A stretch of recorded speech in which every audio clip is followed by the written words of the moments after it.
La conférence d'avant-match de Hansi Flick pour le premier match de février en Liga, attendez, bougez pas, je vous explique. C'est incroyable de voir comment les joueurs s'entraînent, ils doivent sentir que nous les aidons, que nous les soutenons et qu'ils peuvent faire des grandes choses. Inigo Martinez est de nouveau disponible, mais Dani Olmo a encore besoin de temps pour revenir. Donc ça les gars, c'est franchement une top nouvelle, c'est une solution de plus pour Flick, pour éviter les blessures. Nous devons nous adapter au calendrier, nous sommes concentrés sur le match de demain. Il est très important que nous ayons la volonté d'aller chercher les 3 points, c'est toujours difficile de jouer contre eux. C'était important pour nous de terminer premier des 8e de finale. En ayant plus de jours sans match, nous pourrons donner à l'équipe quelques jours de repos. Chesney est le numéro 1 dans les buts en ce moment. Nous devons gagner plusieurs matchs consécutifs pour réduire l'écart avec Madrid, nous allons nous battre, l'équipe veut gagner. Voici le calendrier de février avec Alaves en Liga, Valence en Coupe du Roi, Sevilla en Liga, Vallecano en Liga et Las Palmas en Liga. Au mois de janvier, on est invaincu. J'espère qu'on continuera pour le mois de février. On reprend la Ligue des Champions en mars. On a tous qu'une hâte, c'est de voir qui on va affronter en mars. Dans ce mois de février, il y a la qualification en demi-finale pour la Coupe du Roi contre Valence. Quand tu regardes le lourd calendrier de Madrid qui joue les barrages, en ayant 2 matchs contre City vers cette période-là, c'est peut-être notre chance. Les gars, Tebas n'a pas dit son dernier mot, il va tout faire pour que Dani Olmo soit désenregistré. Attendez, bougez pas, je vous explique. Il a déclaré, nous avons demandé une mesure conservatoire pour annuler l'enregistrement d'Olmo. Et les gars, honnêtement, Tebas, il en a pas marre de nuire au Barça. Et dites-vous les gars qu'on parle du président du championnat. C'est le président de la Liga, il en a pas marre. Balde est victime de racisme. Pour défendre son championnat, il dit, c'est quelque chose que seul Balde a entendu, il faut voir ce qu'il s'est réellement passé. Quand Vinicius a reçu du racisme, c'était la même chose, il le banalisait aussi. On attend toujours les sanctions pour le racisme que Lamine Yamal a reçu lors du premier Classico en Liga. Rendez-vous compte que Tebas a même envoyé des fausses preuves dans l'affaire Negreira. Il l'a déjà fait. Ce type les gars, c'est un malade je pense. Alors que Olmo veut juste revenir jouer chez lui, il a déclaré les gens voient ça comme si j'étais de retour à la maison, mais en réalité c'est ici que je dois à nouveau faire mes preuves. Le feuilleton sur le fait qu'il s'est pas fait enregistrer, qui a tourné partout, qui a même pris du retard, il savait pas sa situation, s'il allait devoir partir, s'il allait pouvoir rejouer avec le Barça, bah ça l'a affecté, et il s'est blessé juste après. Là il est de retour, Flick fait attention avec lui, parce qu'il le trouve important son effectif, et avec les matchs importants qui arrivent en Ligue des Champions. Mais Tebas en rajoute une couche et veut annuler son enregistrement. C'est pas ce qu'il faut encore président de la Liga. Enfin bref, sinon vous les gars, vous en pensez quoi? Rabiot sur ta personne aujourd'hui? Comme quoi le football va très vite. Chesney est désormais le gardien numéro 1. Mais vous savez c'est quoi le pire pour Peña? C'est qu'il a probablement perdu sa place de numéro 1 le jour où il est venu en retard. Et ce jour-là, je dis pas que c'est à cause de ça, mais c'est le même jour où il a appris qu'il allait être papa pour la première fois. Ça veut dire qu'avec sa dame Claudia, le jour où il a appris qu'il allait être papa, il a perdu sa place de titulaire. Parce qu'il est arrivé quelques minutes en retard. Maintenant, après, je pense qu'il y a des qualités que Peña a, que Chesney n'a pas, et des qualités que Chesney n'a pas, que Peña a. Mais après, c'est un poste à part, c'est pour ça que c'est compliqué. Moi, je veux pas être ingrat, parce que Peña, quand Flick est arrivé, qu'il a dit qu'il l'avait mis numéro 1, on a tous tergiversé, on a vu flou. Il a répondu présent contre le Bayern, il a répondu présent contre le Real Madrid aussi. Bien que sa façon de plonger sur les pénaltys, il m'énerve, il plonge un peu comme Raya, enfin, les deux là, je sais pas s'ils font, bref, c'est pas le sujet. Que Chesney soit titulaire, ok, mais qui s'améliore dans la communication, parce qu'apparemment il parle pas un mot espagnol, c'est peut-être pour ça qu'il a foncé dans Balde contre Benfica, et qu'il analyse mieux, d'accord? Parce que là, les grosses erreurs en élimination en phase directe, que ce soit en demi-finale de Coupe du Roi, après peut-être que Peña va jouer. En tout cas, en Ligue des Champions, les erreurs seront impardonnables. C'est pas tout le temps qu'on va refaire une remontée comme on l'a fait contre le Benfica. Selon la presse, Rafinha voudrait payer les 20 000 € d'amende que doit le groupe d'animation du Barça. Parce que tout simplement, il y a un clash en fait entre le groupe d'animation qui doit payer les amendes et Laporta qui veut pas payer. Et donc du coup, Rafinha il arrive, il te propose de payer. J'espère que ça va se faire parce que franchement, à part les 2-3 olés au stade quand tu vis là-bas, le moment présent et ouais quelques chansons, sinon c'est chaud, il n'y a pas d'animation. Hein. Oh, je sais pas si vous êtes déjà allé là-bas, mais au Montjuïc, oh, faut le mettre capitaine, cherchez pas. Alors là, si quelqu'un va arriver et lever le petit doigt pour douter de l'amour de Rafinha envers le Barça, je sais. Pour ça, on dit qu'il faut le mettre capitaine. Araujo, ouais, d'accord, mais c'est lui le vrai capitaine. C'est lui le vrai leader, vocal, ce que tu veux. Et dire que tout a changé. Encore une fois, c'est pas le mec d'Almeria.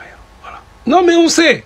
Et on a la confirmation. Déjà qu'il est aimé parce qu'il a l'amour du Barça, parce qu'il se la donne en preuve. Enfin, regardez comment il a fini après l'effort contre le Benfica. La course qu'il a fait là. Plus de 50 mètres de course à haute intensité avant de crocheter le joueur et de marquer. De finir homme du match, bien évidemment. Maintenant, est-ce que le président Laporta va accepter? Pas sûr. En tout cas, là, faut régler vite cette histoire parce que la vérité, hein, quand t'es au stade au Montjuïc, l'ambiance elle est pas folle. T'as des petits groupes qui chantent là, mais vas-y, ça c'est encore si c'était du côté latéral. Sinon, ça fait des olés, mais c'est tout. C'est tout. Le problème, c'est comme il y a beaucoup d'étrangers, beaucoup de touristes, tout le monde ne chante pas parce que tout le monde ne comprend pas forcément l'espagnol ou le catalan. Donc j'espère qu'il va accepter qu'on passe à autre chose. Tweeté par Fabrizio Romano, Marcus Rashford ne viendra pas au Barça. Malgré l'envie de venir de Marcus Rashford et l'envie du club de le recruter, c'était pas assez simplement parce qu'il n'y avait pas de place. Il n'y a eu aucun départ pendant ce mercato hivernal du côté du Barça, ce qui a créé aucun espace pour Rashford. Franchement les gars, c'est dommage parce que Marcus Rashford aurait été une solution en plus, aurait rendu notre équipe beaucoup plus compétitive. Certains vont en vouloir à Fati parce qu'il a un gros salaire et qu'il refuse de partir et qu'il veut rester au Barça. Personnellement, moi je suis pas du même avis, mais maintenant moi j'ai juste un seul truc à dire. Ansu Fati a voulu rester, il a ses raisons, je suis derrière lui, mais j'espère qu'il montrera son utilité durant cette deuxième partie de saison. J'espère qu'il va réussir à gagner des minutes en prouvant à Flick qu'il mérite sa place. Comme je l'ai dit, la force de Ansu Fati, c'est qu'il joue à gauche, là où on n'a pas beaucoup de remplaçants. Rafinha, c'est pas un robot, il ne doit pas jouer tous les matchs. Donc j'espère que Fati réussira à s'imposer, gratter des minutes, pouvoir rentrer dans la rotation. En tout cas, moi, c'est ce que je lui souhaite.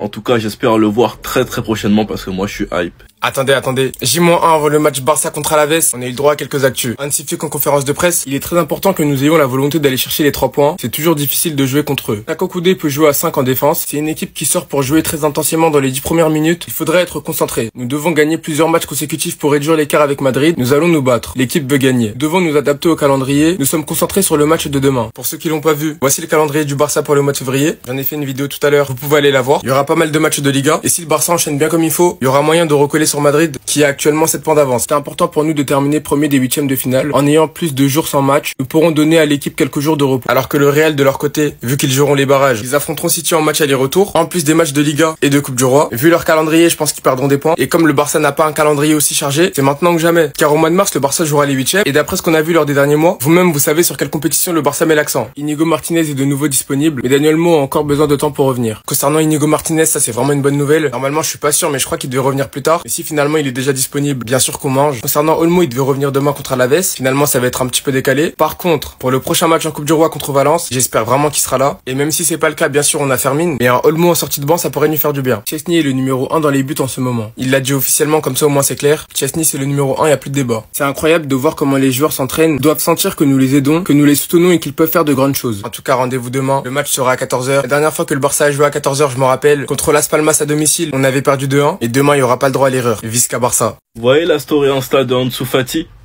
Ça fait plaisir. Il est décontracté sur son téléphone, chill boy, avec la main. Ça veut dire beaucoup.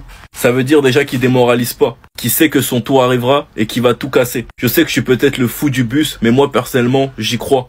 Flick lui a déjà dit ce qu'il doit faire. Ça le dérange pas si Fati reste. Ce qu'il doit savoir, c'est qu'il y a de la concurrence et qu'il ne va pas jouer parce qu'il a du talent. S'il joue, c'est qu'il mérite sa place. Et moi, comme je l'ai toujours dit, la force de Ansu Fati, c'est qu'il joue à gauche. C'est le seul poste où on n'a personne pour remplacer Rafinha.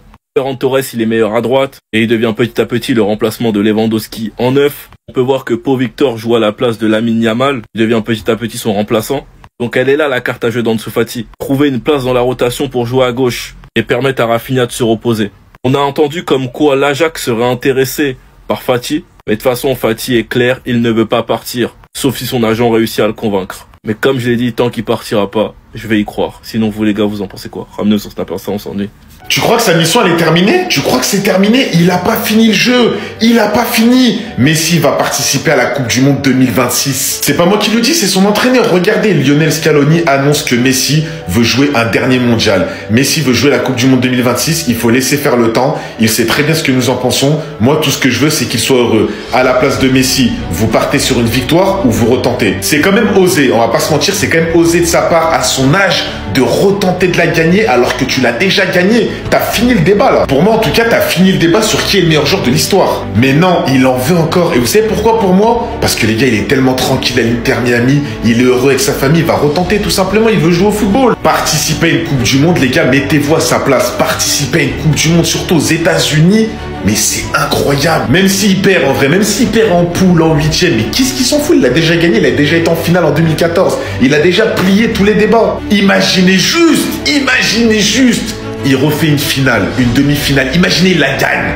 Imagine Messi, il a 2 Coupes du Monde et une finale. Mais là, mais qu'est-ce qu'on va dire? Surtout que là, on parle d'un mois de compétition. Messi, on sait très bien que sur des années, il peut pas tenir. Il a plus le cardio, il a plus la motivation, il a plus l'envie. Mais sur un mois, les gars, Seuls ceux qui connaissent le football savent que Messi peut faire des dégâts de fou malade. On a vu ça la dernière Coupe du Monde, comment il était bouillant. Il y a que ceux qui n'ont pas regardé les matchs ou qui se mentent à eux-mêmes qui vont dire penalty, je sais pas quoi. Son niveau de jeu était exceptionnel en Coupe du Monde 2022. Soit t'es objectif, soit tu ne l'es pas. Et franchement, voir des mecs comme Messi, comme Modric, comme Cristiano, comme Zlatan, comme Lewandowski participer encore à une Coupe du Monde, c'est un rêve. Moi, franchement, voir Messi reparticiper, ce serait une dinguerie. Dites-moi ce que vous en pensez en commentaire. Bye bye.